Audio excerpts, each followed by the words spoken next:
Hello and welcome to another city update video. Now in this video we've got a lot of work to do, so get ready. Now in this video we'll be working on connecting this seafront here all the way to the river. Now it's going to be a massive project, so we're going to get some flying machines involved to carpet bomb the area. But first we need to work on the beachfront. Now here I'm doing something inspired a bit by Sydney, where you've got these flowing geometric sort of beachfronts connecting the different areas of marina, which we'll build later. Okay, and now I'm filling in this middle area for where we're going to build some more huts which might store boats and things. It's just some small huts like we did the other area of the beachfront. So let's go. As you can see, I've mixed in some diorite and some concrete powder to make this pavement look a bit more weathered and interesting. And now I've done the other side. As you can see, we've got a nice little street here, but there we go. Here are our first huts. As you can see, we've got some garages which are partly open. But now we need to work on this rest of this bit, so let's get right into it. Right, we're starting here with a sea wall. So that's the start of our gradient with the tuff, and now I'm just going to do a bit of quick lighting up.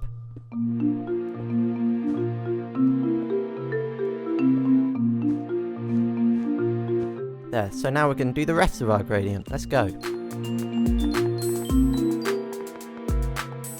Now, if you've seen my waterfront tutorial, you'll know that I added a nice red accent, and this is what I'm going to do for this video here. So we've got a mix of bricks and granite, which we'll use to fill in this middle area. But first we need to finish the shape. So I'm going to start our excavation by clearing out some trees.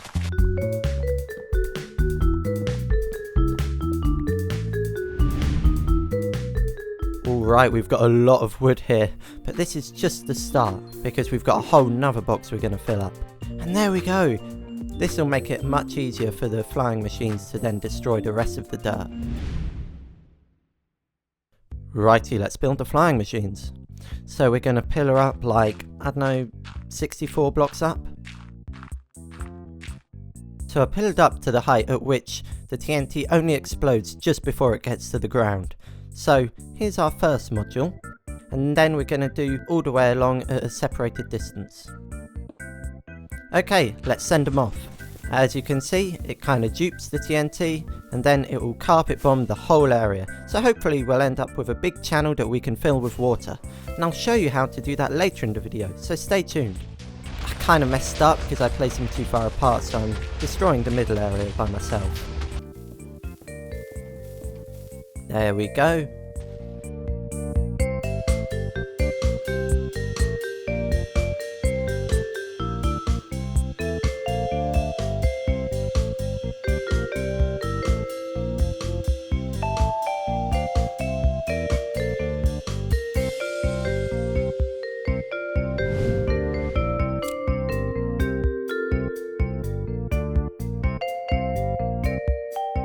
And here we are. So now I've carpet bombed the entire area, but there's a bit I'm going to do by hand.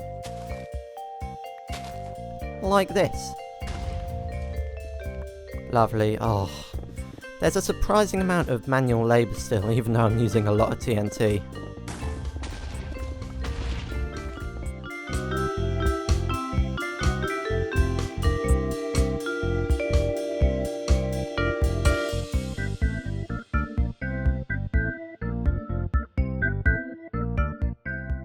Okay, so this is our next run of flying machines. I've used a few honey blocks just where I didn't need the slime blocks.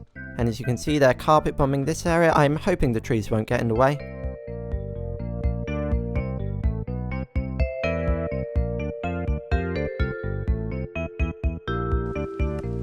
Righty, so now I'm going to use this beacon to flatten the rest of the area, which is very important for filling it with water, as you'll see later.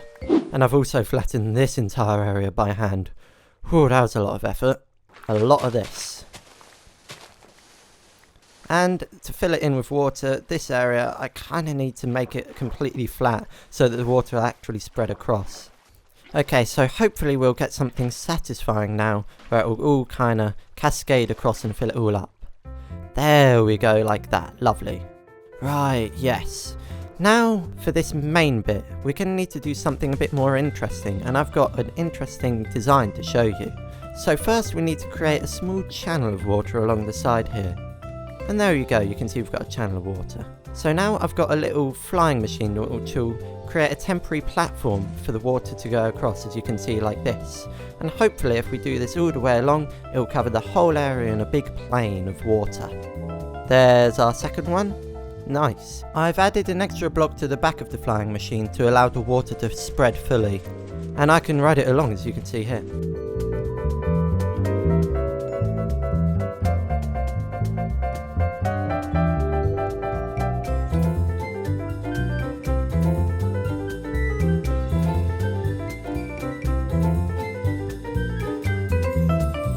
Flip. We've got a traffic jam because I sent the other one too far ahead and now it hasn't done the water. Okay, let's send the last ones off in sequence so that we don't cause a traffic jam where they go ahead without actually spreading the water.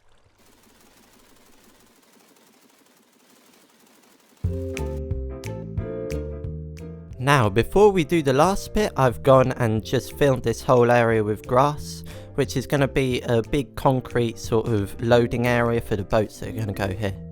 And now we need to do the actual shape of the marina, which I'm going to plan out quickly with smooth stone. So as you can see, they're a nice diagonal, and I'm going to do a second one there. Okay, so now that's done, we can fill in the concrete pavement. Let's just eat a carrot first. Sorry, right. So we're going to use like a light grey colour scheme, and we've got a gradient from andesite to light grey wool to light grey concrete powder. Let's get filling it in.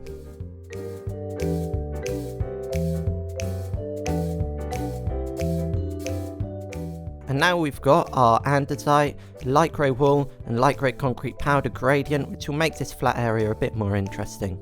But don't worry, we'll fill it up in a future video. Just a bit more to go, but I think I've run out of resources. While we're gathering some more resources, I'm going to get some more granite so that I can do a nice red brick granite plaza for the upper section. So yes, here's our area that we're going to fill in with granite. And let's also plan out the rest of it. I don't really know what to do with these tents. I'm going to make sure to destroy them as little as possible because I kind of like them. It was my starter base. Okay, now to finish the area off, we need to do this roundabout by the sea to connect it with the dual carriageway. As before, we can fill this with concrete powder, which requires us to do a lot of grassing again. There we go, we've turfed the entire roundabout, and we've connected it to the road now with more grass, and now we can actually fill it with our tarmac, which will be our concrete powder. But first, I'm going to finish clearing up this area to fill it with water, so I can actually complete this whole sea project.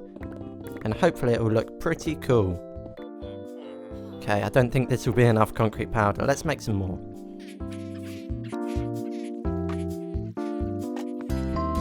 Right, let's go. Okay, as I said, let's set off the flying machines first. And then while they go, I'm going to do all of the placing. Oh no. What? Flip, I hope this doesn't cause a problem.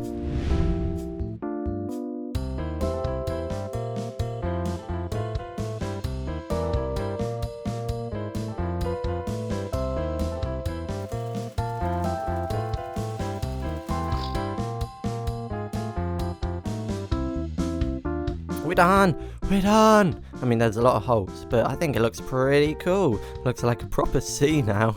Proper wide river. And hopefully once we get this dual carriageway built. So now, let's go into a montage of some tarmac road paving.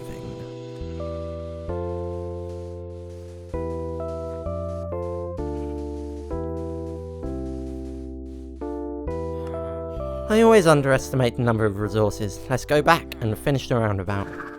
Hello, Mr. Sheep.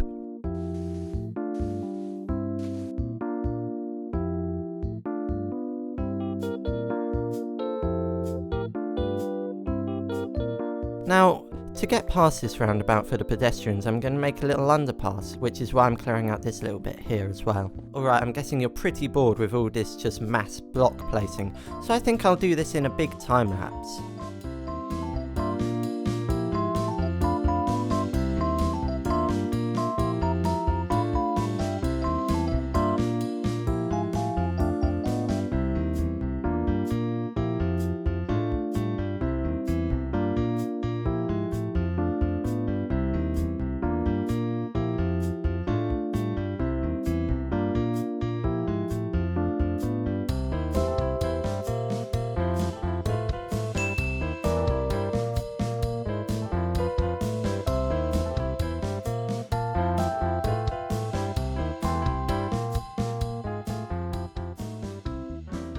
You might be thinking where I'm gonna place a building over this plaza, it's probably not worth filling it with all these stone brick slabs.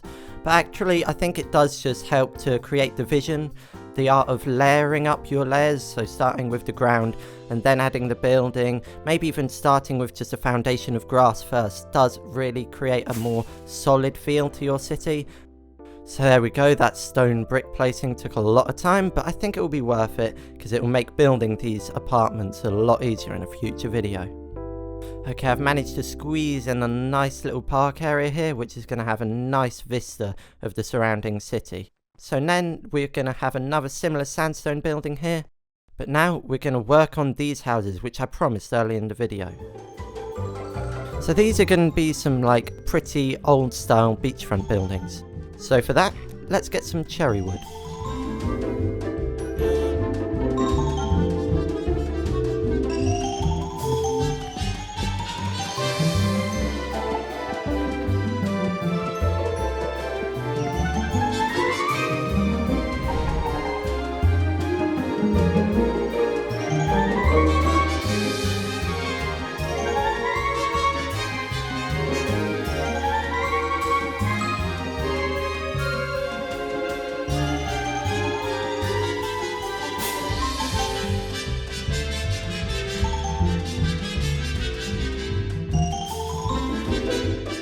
Okay, here they are, but they're missing the roofs.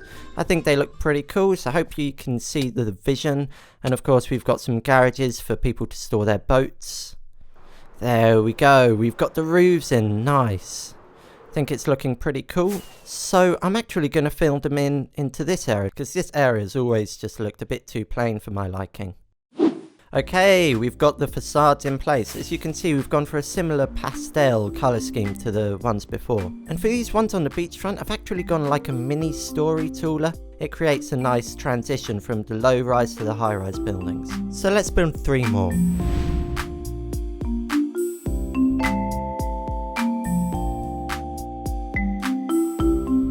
Okay, and we've got some more like smart looking buildings. These are a nice bit of variety, but also in the same style, clearly.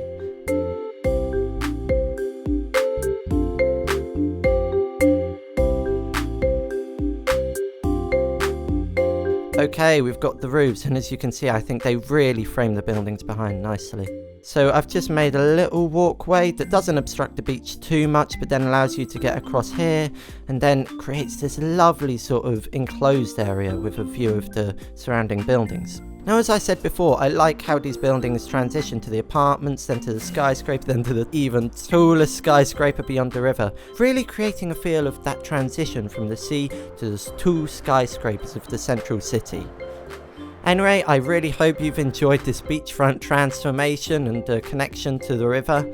I'm going to work really hard on trying to build this area up in future videos, so stay tuned for that. Along with that, I've got a mega build plan for next to the storage system, which has been really neglected for the past 1.5 years actually. So I'm very excited to show you my plans for that. So stay tuned and make sure to subscribe so you don't miss it all. Thanks for watching.